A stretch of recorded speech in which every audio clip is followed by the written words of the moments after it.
Ketika Rasulullah wafat, itu separuh sahabat hampir mayoritas, ya Rasulullah kita semua ingin kita dulu yang meninggal karena engkau begitu penting.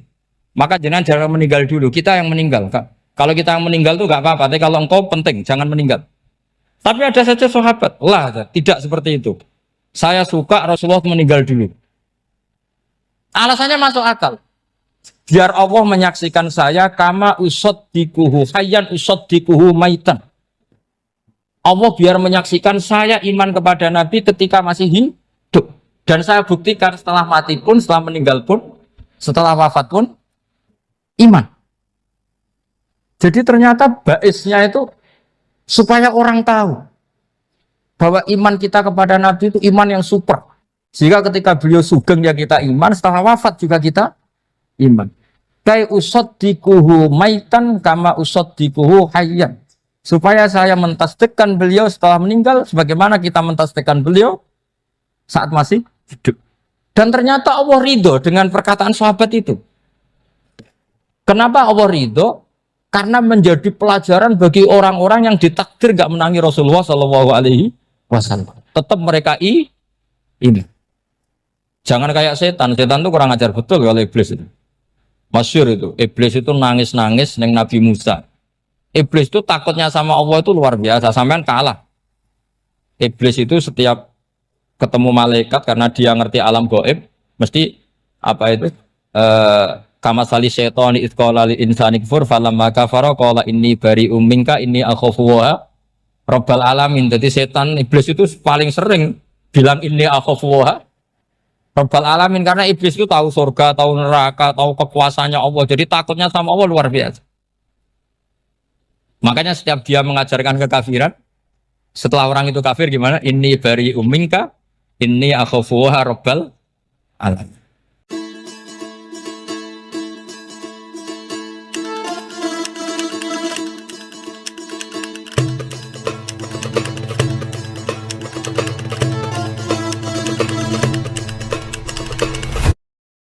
Saking takutnya sama Allah, suatu saat iblis ini datangi Nabi Musa. Karena tahu Nabi Musa itu kalimullah. Orang yang bisa komunikasi langsung dengan Allah. Ya Musa ya kalim Allah, saya ini makhluk. Saya takutnya sama Allah luar biasa. Tolong rayukan Allah supaya nerima tobat saya. Karena dirayu terus lama-lama Nabi Musa bilang, oke, tak rayukan Allah. Sama Allah. Karena Musa kekasihnya, ya Allah, iblis punya ingin tobat. Tolong dikasih hak tobat. Kata Allah, oke, dia bisa tobat. Asal mau sujud di makamnya Nabi Adam. Karena kesalahannya dia gak mau sujud sama Nabi.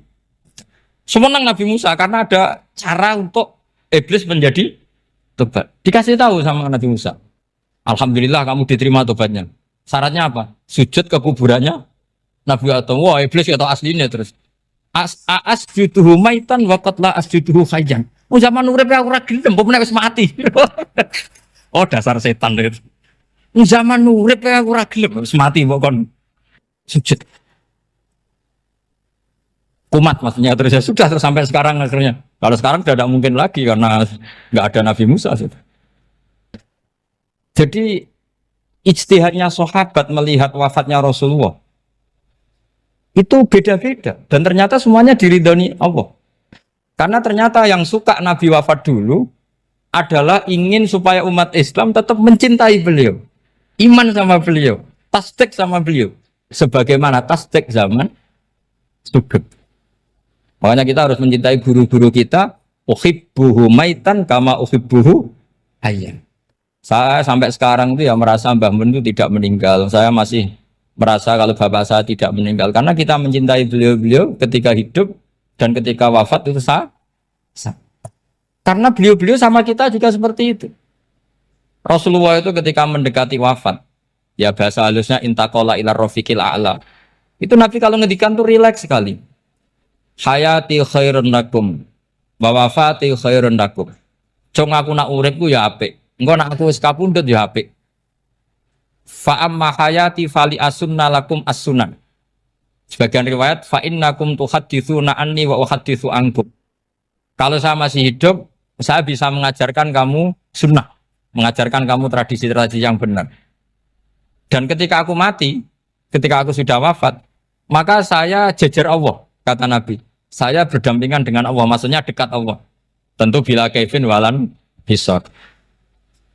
Terus sudah fa'inna amalakum, amal-amal kamu diperlihatkan ke saya. Belum yang saya sudah dekat Allah, kalau amal kamu baik, saya muji Allah. Kalau amal kamu buruk, saya langsung mintakan ampun kepada Allah. Jadi Nabi rileks sekali.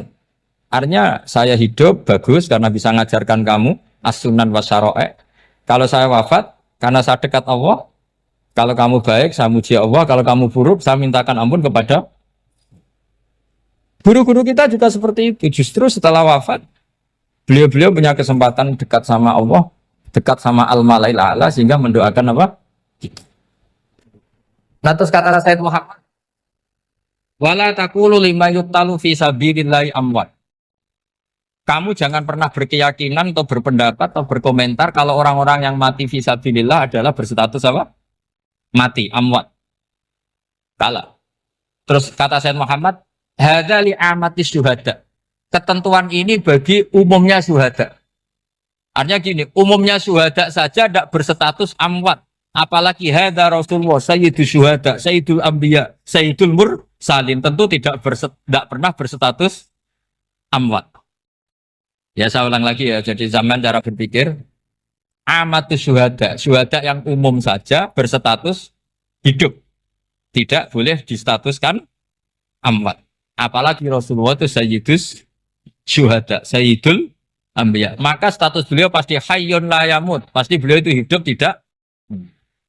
Dan karena beliau itu asfaq, sangat sayang kepada kita, sebagaimana zaman beliau hidup itu sayang kepada kita, sampai nangis-nangis minta hak syafaat, maka setelah meninggalkan pun beliau pasti sayang kita dan pasti berusaha supaya kita diampuni oleh Allah Subhanahu wa ta'ala.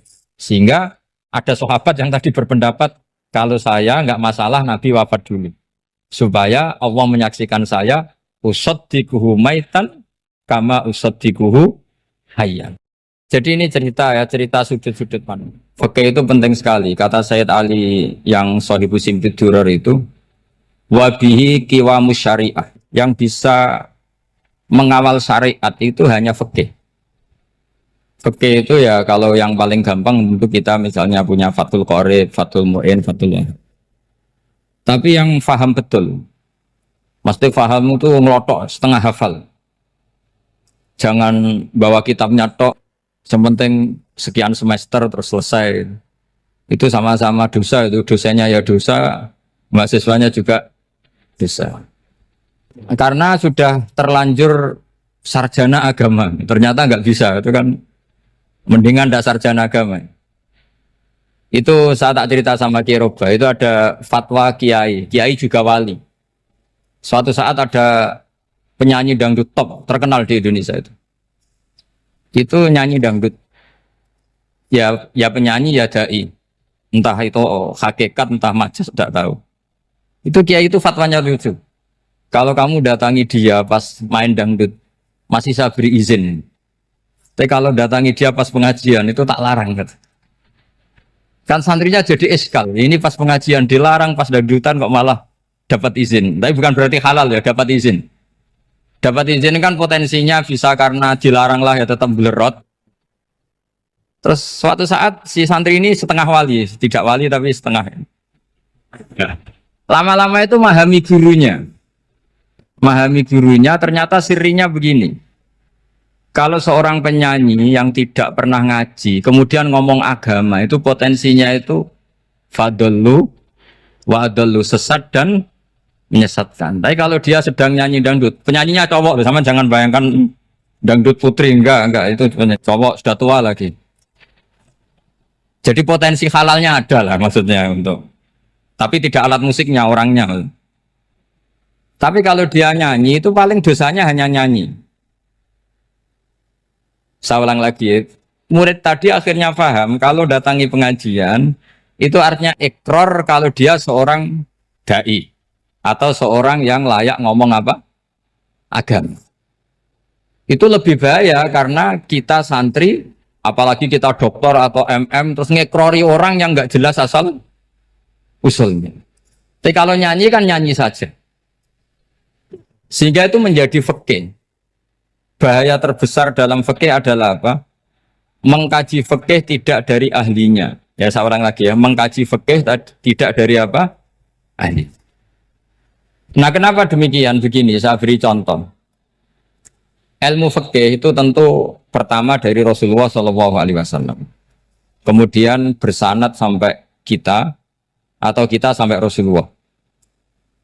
Itu ngalami sekian ijtihad yang tidak mudah. Saya beri sekian contoh. Dulu Imam Syafi'i itu sukanya sama guru yang miskin, ya karena rata-rata santri juga miskin. Jadi mesti ngidolakan guru yang miskin, karena sesama miskinnya harus berkoalisi.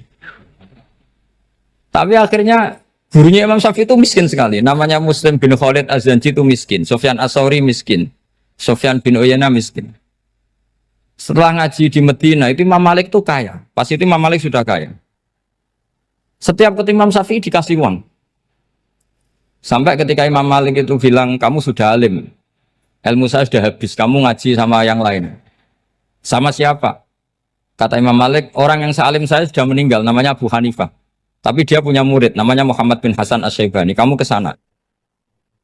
Terus Imam Malik datang ke Baki. Dulu Baki itu pasar rental, ya Grab lah kira-kira sekarang. Itu mengumumkan, siapa kafilah yang mau ke Irak?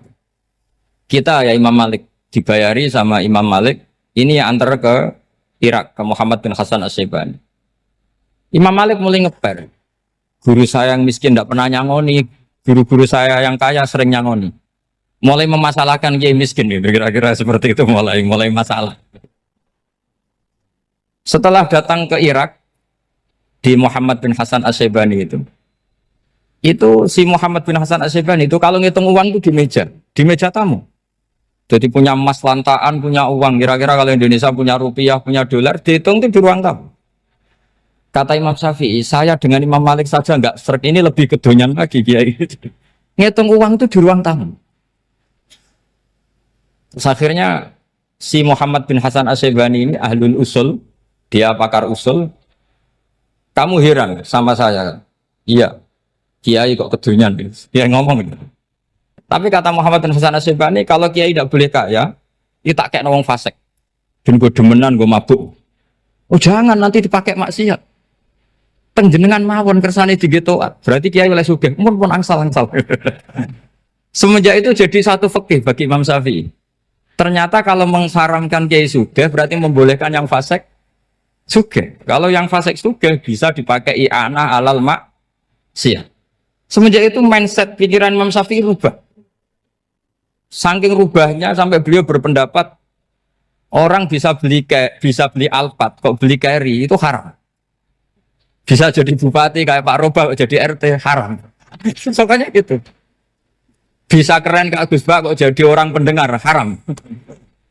Pokoknya haram terus. Karena dalil beliau al-Islam ya'lu wala yula alaih. Coba sampean ridho misalnya jadi orang Gresik dipimpin orang yang enggak sholat, ridho ndak? Ndak, atau sholat tapi nggak bisa ngaji, ridho ndak? Ketika yang bisa ngaji berpotensi jadi buba, terus keterusan. Karena Imam Syafi'i keterusan, ya umatnya keterusan. Akhirnya orang-orang Syafi'i itu politikus rata-rata. Ya, makanya sama jangan kaget sama Baruba. Kakak saya wakil bupati ini. Putranya Mbah Mun ada yang wakil apa? Gubernur. Dulu Gus Wahid ya menteri agama. Itu asal usul dari perubahan fikih, mindset, cara berpikir Imam Syafi'i. Jadi dulu itu fikih ditemukan itu jelimet, ada perdebatan. Itu tidak hanya pada level ulama, pada level Nabi pun ada perdebatan. Jadi jangan kira Nabi itu tidak debat, ya debat. Nabi itu asal seangkatan itu mesti debat, termasuk debat dengan malaikat. Jadi kalau perlu ya debat sama apa? Karena malaikat itu kan lugu itu gak iso mikir. Karena kalau malaikat iso mikir bisa jadi rektor. Nanti kasihan Pak Salam ini. Malaikat gak boleh jadi rektor.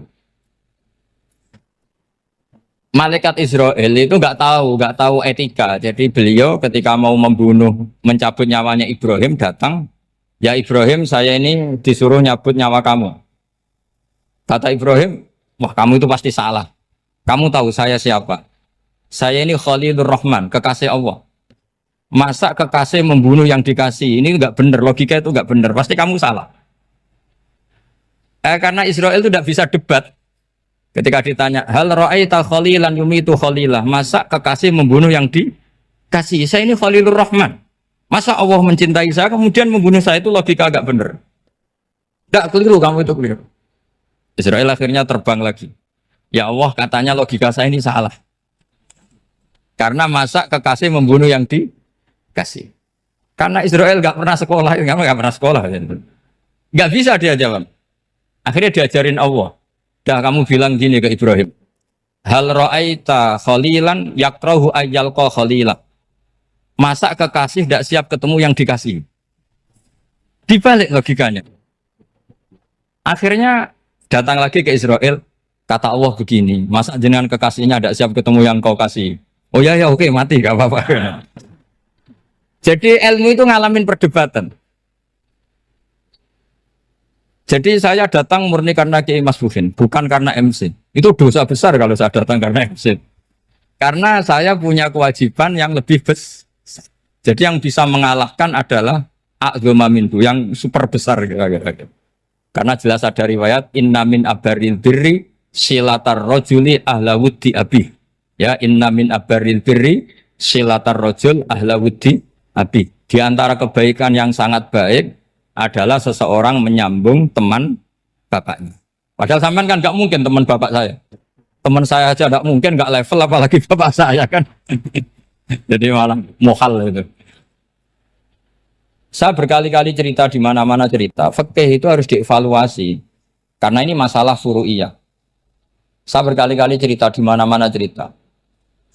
Hukum berteman orang fasik gimana? Pasti orang jawab haram karena takut ketularan orang fasik. Tapi kalau dibalik, hukumnya bina orang fasik gimana? Ya baik, umatnya Nabi. Bisa bina kalau berteman. Kamu bisa bina orang fasik tanpa berteman? Gak bisa. Jadi kalau dibalik, hukum berteman orang fasik gimana? Haram. Hukumnya bina orang fasik? Baik. Bisa bina kalau berteman. Berarti berteman orang fasik? Ya terus nanti pada level lapangan sih gampang.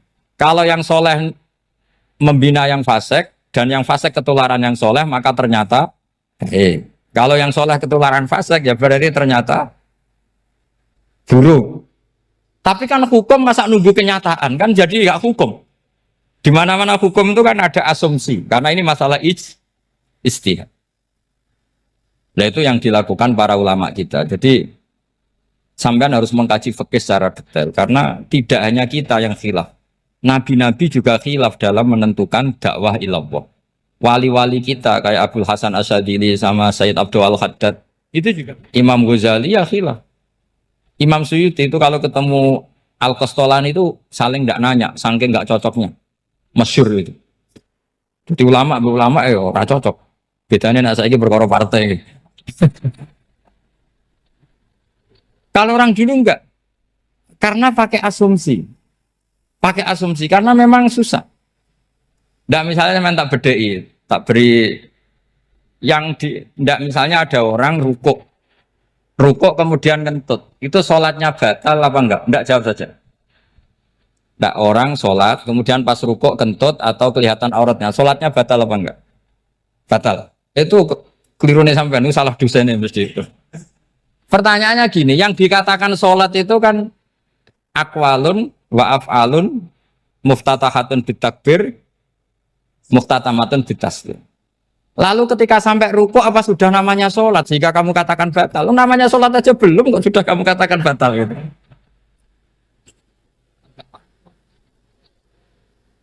Iya kan? Jadi kalau aku mau sholat pas ruku ngetut batal atau ora? Mestinya jawaban yang benar, ya ora sholat jadinya gitu. Karena kalau dikatakan sholat definisinya harus sampai salah. Tapi kan kita nggak mungkin ngomong seperti itu kan, dianggap majnun. Padahal itu yang benar, yang punya kecerdasan. Nah makanya pertanyaannya, fikih itu ngikuti bahasa awam apa bahasa istilah? Kalau ngikuti bahasa awam ya kayak tadi, sholat kok pas rukuk kentut maka batal. Sebenarnya yang batal itu sholatnya apa rukuknya? Nah makanya terjadi perdebatan. Kalau yang pakar-pakar usuli itu salah istilah itu nggak mau. Saya ulang lagi, kalau pakar-pakar usuli itu salah istilah itu nggak mau. Terus misalnya tak beri contoh lagi. Kalau imam itu sudah salam pertama. Salam pertama itu yang rukun kan salam pertama. Berarti setelah salam pertama imam sudah keluar dari sholat apa belum? Yakin? Ya sudah. Sekarang sama tak bedain. Lalu makmum itu kesunatan langsung berdiri apa nunggu imam salam kedua? Enggak, jawab satu. Nunggu salam kedua kan? Nah, itu kriminalnya sampai Anda nafsu itu. Kriminalnya begini. Berarti Anda bergantung sama orang yang sudah tidak sholat. Kata kamu setelah salam pertama dia sudah tidak sholat. Berarti kamu menginstruksikan makmum berhubungan dengan orang yang sudah tidak sholat. Karena sudah keluar dari sholat ketika salam pertama. Kalau kamu di debat gitu gimana jawabnya? Pusing kan? Berarti robtul makmum bisolatiman sing wis laisa fi sholatin. Berarti menggantungkan sholat sama orang yang sebetulnya sudah tidak sholat. Ada yang jawab, sebagian ulama fikih tetap disunatkan menunggu salam kedua. Karena salam kedua itu masih paket meskipun tidak rukun. Dia paketnya selesai. Tapi selalu pertanyaannya gini, lalu setelah salam pertama itu imam masih sholat enggak? Sudah sama orang dijawab tuh. Nah ini pentingnya bodoh, gak mikir sebenarnya. Jadi makanya bodoh itu barokah karena gak mikir gitu. Jadi soalnya Rabbana ma khalaqta hadza apa? Batila. Sing bodoh ya barokah, sing pinter ya barokah. Secara barokah maksiat.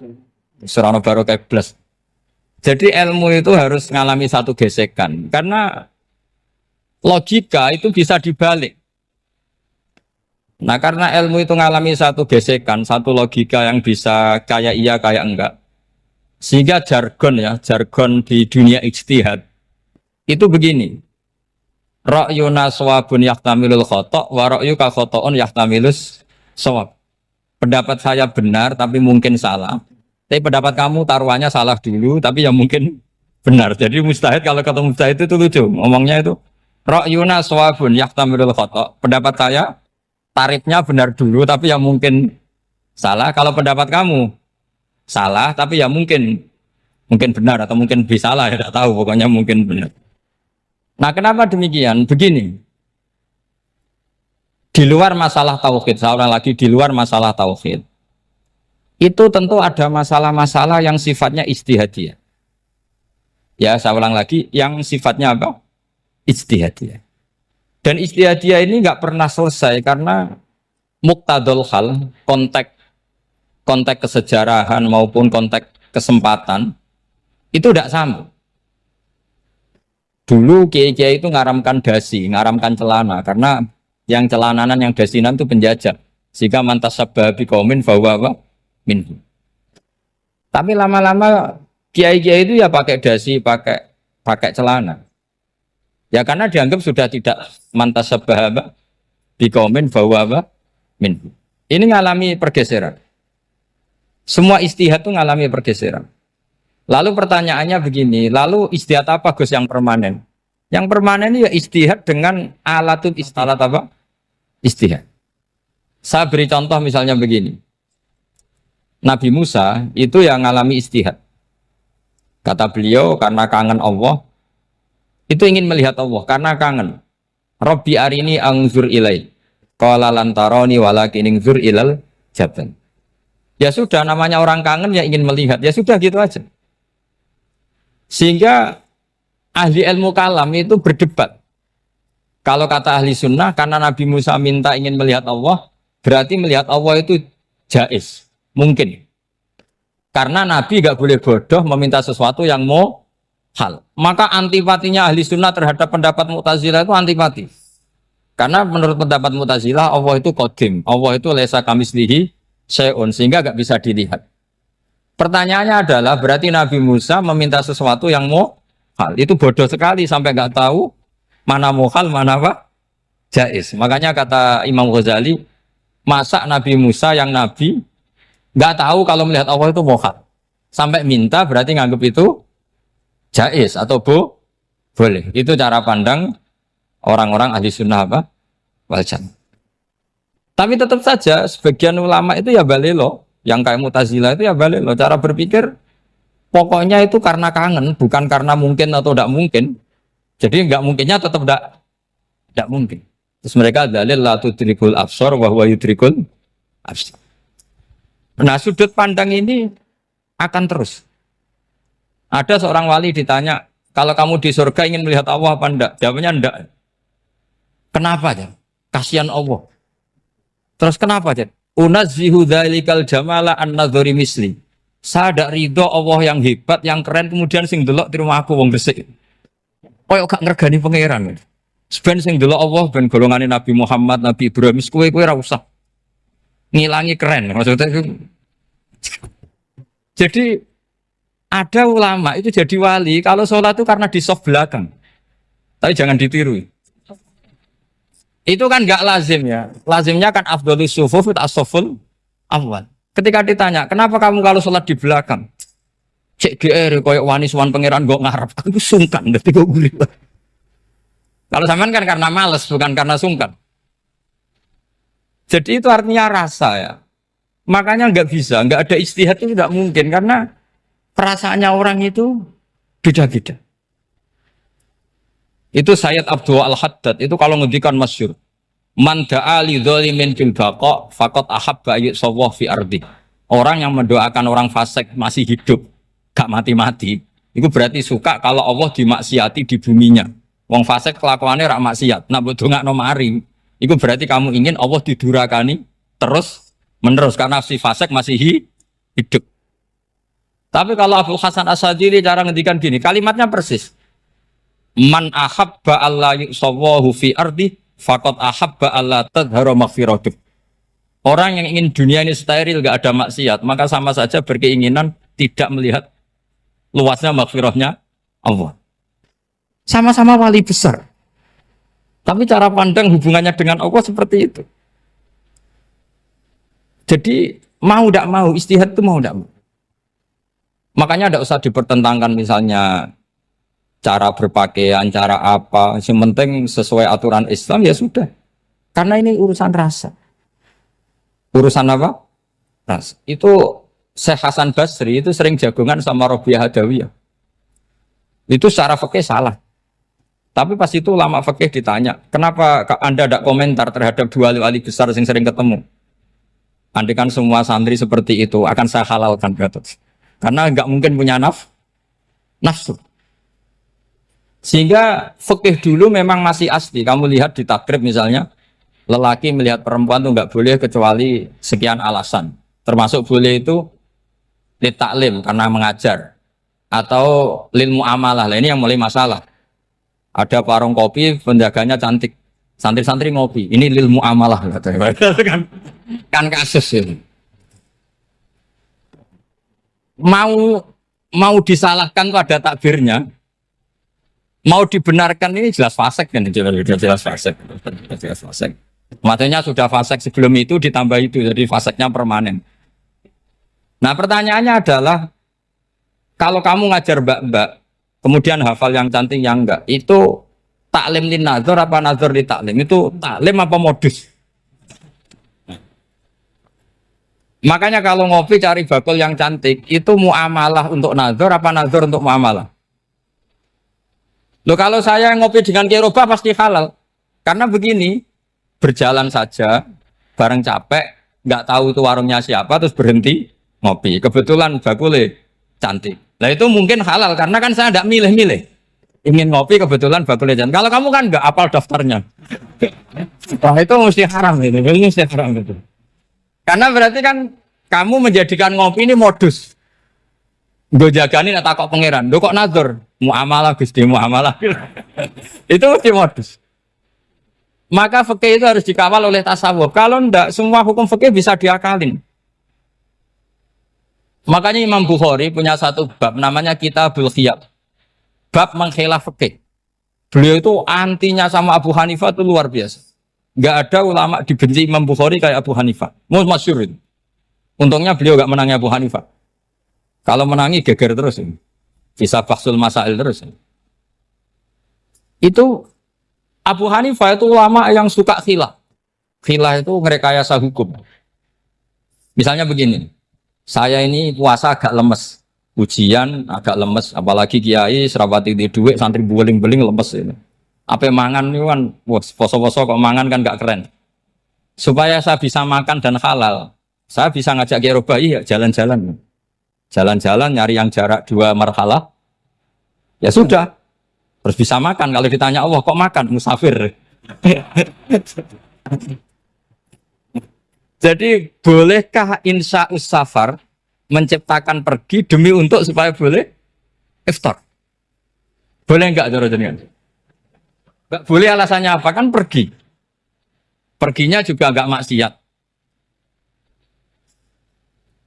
Itu khilaf. Tapi Sayyid Muhammad, Abuya Sayyid Muhammad, Muhammad bin Alawi, Sayyid Muhammad itu membela Abu Hanifah. Artinya membela jangan semua khilaf itu diharamkan. Karena itu cara, saya ulang lagi, karena itu cara untuk mengawal bahwa hukum Allah itu luas. Karena kalau nggak ada khilaf itu ya kita kesulitan. Kita kesulitan. Misalnya begini, ini penjelasannya, makanya kita harus sering mendengar. Saya itu dulu masih sangat fikih itu protes, kenapa ada poluan polisi wanita? Itu kan pekerjaan cowok ya, pekerjaan pria. Tapi setelah mendapat penjelasan dari polisi itu alasannya masuk akal, Gus. Kadang-kadang orang nakal itu menyembunyikan narkoba itu di alat wanitanya. Itu kalau semua lelaki polisi kayak jenengan itu kan masalah itu. Sehingga memang harus ada polisi wanita karena sebagian pengedar narkoba itu perempuan dan menyembunyikannya di tempat itu. Kalau semua polisi cowok kan nggak kebayang. Sehingga kita akhirnya mendengar membolehkan polisi itu wanita. Ada wilayah yang harus wanita. Begitu juga ada pertanyaan, kenapa sih dokter kandungan itu cowok? Saya punya banyak santri yang muhibin saya itu dokter kandungan. Tak tanya, kamu itu kok cowok kok jadi dokter kandungan? Kan pekerjaannya seperti itu. Dia jawabnya lucu. Dari 10 yang tes jadi dokter kandungan, itu yang cewek itu lulus 2. Yang cowok lulus semua. Karena ketika cewek dites melihat ketuban pecah darah itu langsung pingsan. Sehingga yang secara psikologi dablek itu kan memang lelaki. Jadi serawongnya sewakit santes. Kadang nggak lahir-lahir dinteni nang jopo rokokan santai. Itu kalau cewek yang jadi dokter kandungan itu nunggu jam 11, jam 4 sudah pingsan. Nah ini cerita, bukan berarti saya menghalalkan, enggak. Kita harus mendengar, saya ulang lagi, kita harus apa? Dan itu setelah mendengar, itu nanti jadi disiplin ilmu, yaitu namanya fikih. Karena ilmu fikih itu sebetulnya gampang. Sampai kalau ngaji i'anah, itu kelihatan fikih itu gampang, karena ada logika yang terbangun. Misalnya begini, orang kalau tawaf itu disuruh agak jauh dari Ka'bah. Jangan sampai nginjak sadarwan. Karena sadarwan itu pondasi itu ikut Ka'bah. Kenapa begitu? Ya jenenge ra muteri Ka'bah, ide-ide Ka'bah. Jadi sebenarnya sederhana logikanya. Sing jenenge muter itu di luar itu kita muter. Nah kalau nginjak pondasinya namanya gak muteri Ka'bah tapi ide-ide Ka'bah. Ya jadi sederhana sebetulnya ya masuk akal. Jadi fikih itu tidak ada yang iskal, sebetulnya masuk akal. Tapi karena kita nekuni itu tidak serius, maka terus jadi paradok. Saya beri contoh lagi, ini sebagai penghormatan saya sama Kiai Mas Bukin, karena ini sudah namanya fakih. Kalau ada ayam jago ditabrak truk, terus kejet-kejet, adekan dibiarkan pun mesti mati. Karena gerakannya sudah harokatul masbuh. Terus kamu sembelih, itu halal apa enggak? Enggak jawab, ayam jago loh. Kalau kamu katakan halal, dia sudah tidak punya hayatun mustaqirroh, kehidupan yang permanen. Andai kan kamu biarkan pun 1 menit lagi meninggal. Kejet-kejet kan prosedur saja. Maksudnya pantasnya mati yo, kejet-kejet sih. Tapi sebetulnya sudah pasti mati. Maka ini ada 2 ulama. Kalau kata Imam Malik, tetap namanya halal. Karena ruhnya masih di situ. Sehingga ketika kita nyembelih, ya nyembelih hewan yang hidup. Yang namanya nyembelih itu pokoknya mematikan yang punya roh. Sementara saat itu rohnya masih di situ. Meskipun 1 menit lagi pasti. Tapi kalau mazhab Syafi'i enggak, ini sudah harokatul mazbuh, tidak punya hayatun mustaqir. Sehingga dalam perdebatan ulama fikih itu lucu, kadang ya gampang mangkal non. Misalnya begini, kalau ada anak lahir tidak ada amaratul hayat, nggak nangis, nggak bernafas, sunat disolati apa enggak? Siktun sing layas tahilu walayas langsung lahir langsung mati, nggak ada amaratul hayat. Ora tahu mikir tuh. Itu tidak wajib disolati. Alasannya, ya kan memang sholat alal mayit kan tidak pernah hidup. Di mana-mana mayit itu setelah hidup mati. Ini kan tidak pernah hidup. Namanya ya kit atau lahmin, ya potongan daging itu aja enggak. Jadi kadang fikih diwaca tenan jebule mangkel no. Terus ketika di kitab Minhajul Thalibin itu, kalau kamu keluar mani itu wajib mandi enggak? Wajib kan? Kalau keluar mani inzal itu kan wajib mandi. Nah kenapa nifas atau wiladah keluar bayi? Kenapa ibu-ibu kalau keluar bayi wajib mandi? Alasannya lucu. Li'annal walad maniyun pun akidun. Ini kan wis mani cuma mengkristal. Jadi kadang fikih mangkel. Apa ya? Sembrono itu masuk. Mosok wajib mandi wiladah itu karena apa? Li'annal walad maniyun mun akidun. Niku mani sing wis mengkristal. Mani sing wis jelalatan lah lahir nuangis macam-macam. Jadi ternyata karena kenapa fikih butuh alasan nyari hadis tentang keluar anak mandi itu enggak ada yang sorry. Yang ada adalah tentang inzal. Innamal ma' minal. Akhirnya dicari-cari ternyata walad itu maniyun menakid. Lah ini problem fikih. Sampean harus siap dengan pelajaran seperti ini meskipun sampean mungkin wong priayi tapi ini ilmu. Ya, saya ulang lagi ini ilmu. Sehingga ulama itu mau tidak mau harus mau mendengar. Karena logika yang terbangun itu nunggu kalau mendengar kayak tadi. Nabi malaikat Israel baru sadar, masa kekasih bunuh yang dikasih. Masuk akal juga Israel. Kalau sama sampean sih nggak nerima tetap selonang-selonang ini masalah Ibrahim Khalilur Rahman.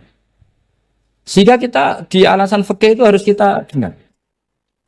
Saya dulu itu saya sampai sekarang itu sama kalau bayi lahir masih sudah berbentuk bayi, saya sendiri berpendapat sebaiknya disolatin kalau sudah berbentuk bayi meskipun tidak nangis, tidak ada amaratul hayat.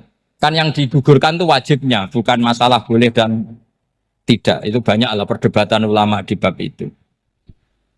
Saya beri contoh lagi perdebatan ulama. Ini contoh-contoh fikih karena ini khusus penghormatan status fakih tadi. Itu kalau ada orang mati jenazah itu. Jenazah itu kalau sholat, itu kan umumnya jenazah di depan, kita nyolati di belakang. Itu yang mengatakan begitu ya tidak punya alasan ya, taunya mulai dulu begitu, di mana-mana nyolati jenazah, jenazahnya di depan. Tapi di kitab Mahali jelas diterangkan, kata kaul sani tidak wajib. Alasannya ya lucu, fa innal janazah laisat bi imamin. Jenazah itu tidak imam, kenapa harus di depan?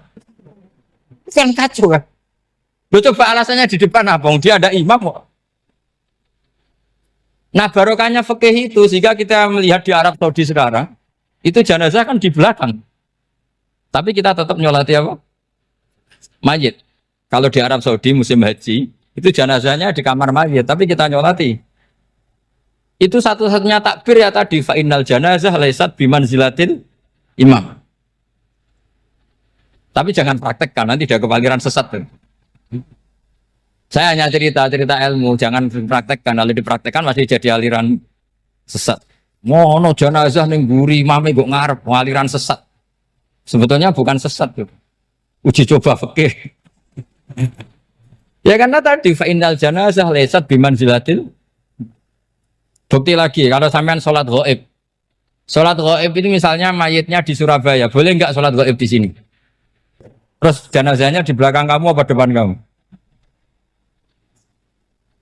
Nah ini kan fikih itu pokoknya gitu.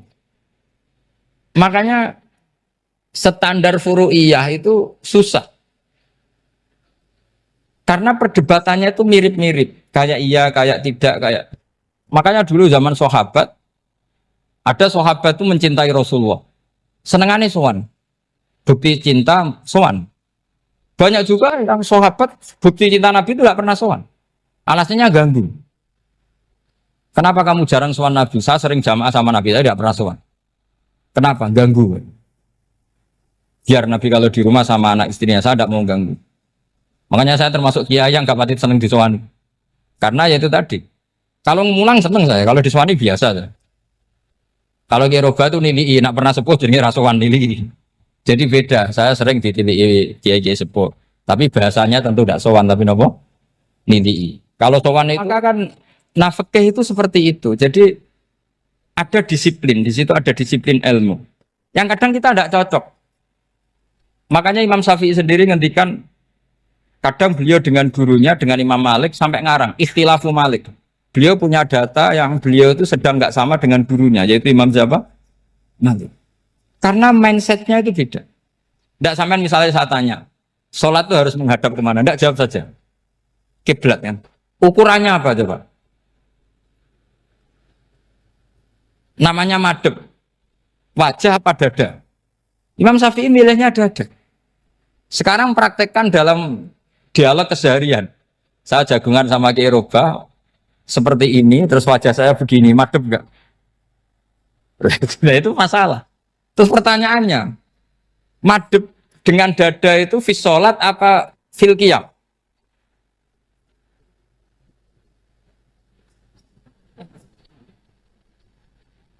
Loh, enggak, kalau fis sholat pas sujud dada kamu madhep mana coba? Kamu enggak pernah mikir kan? Ya madhep pakai dada itu kan kalau berdiri, kalau rukuk sama sujud.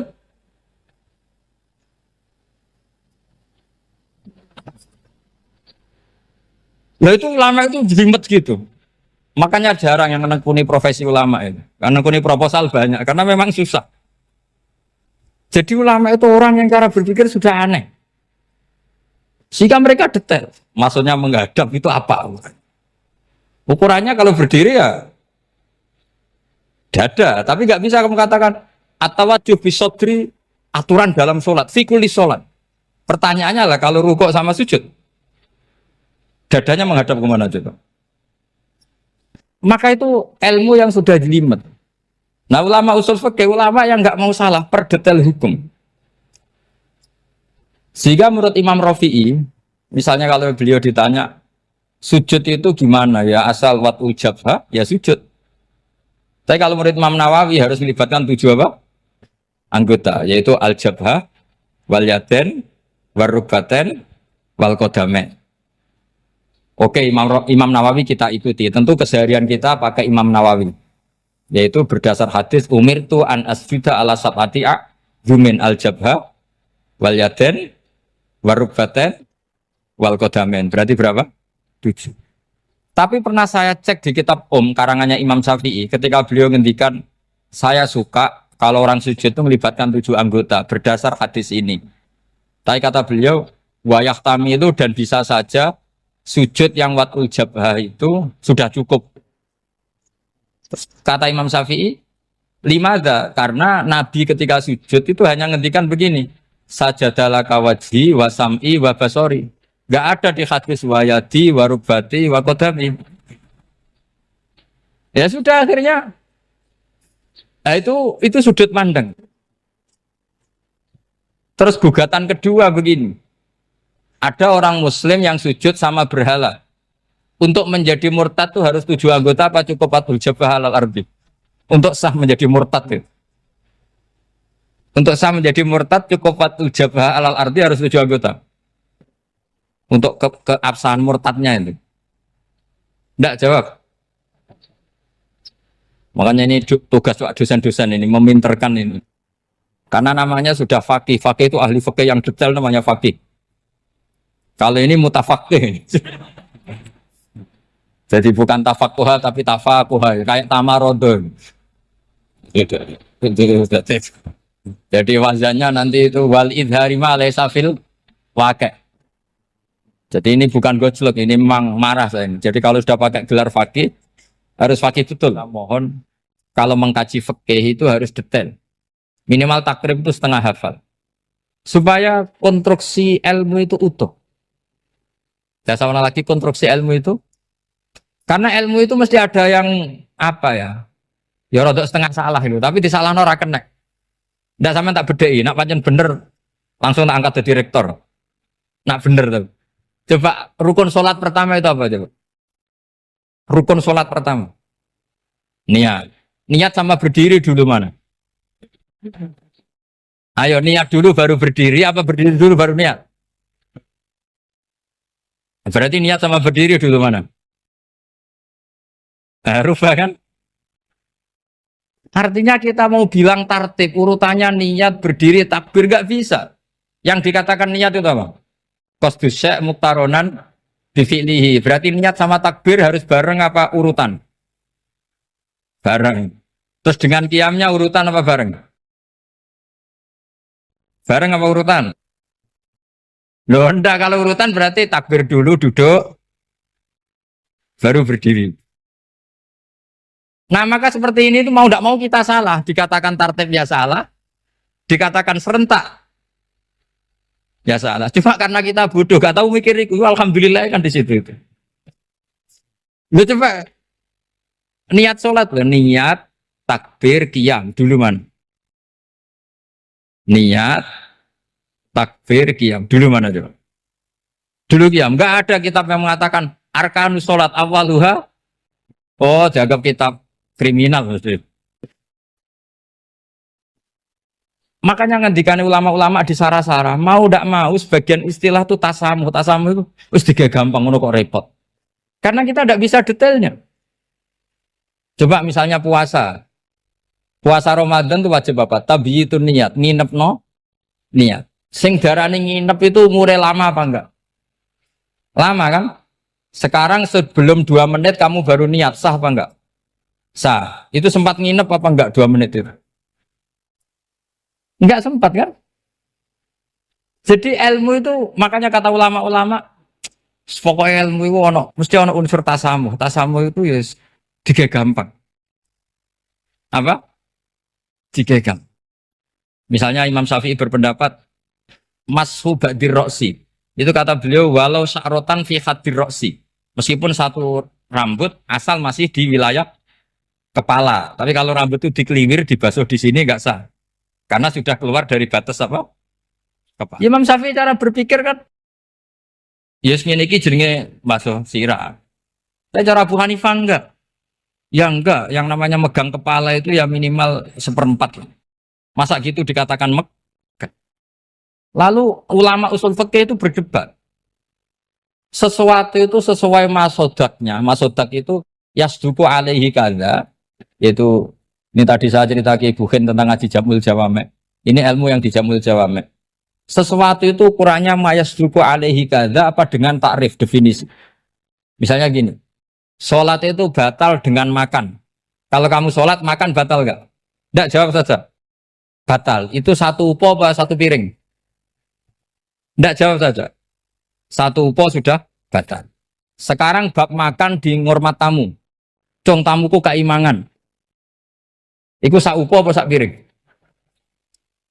Nah ini kan tidak fair. Di bab tamu makan satu piring, tapi di bab sholat satu upo. Maka pertanyaannya, lalu penamaan sesuatu itu berdasar masodak, mayasduku alaihi ismu kadza, atau berdasar uruf?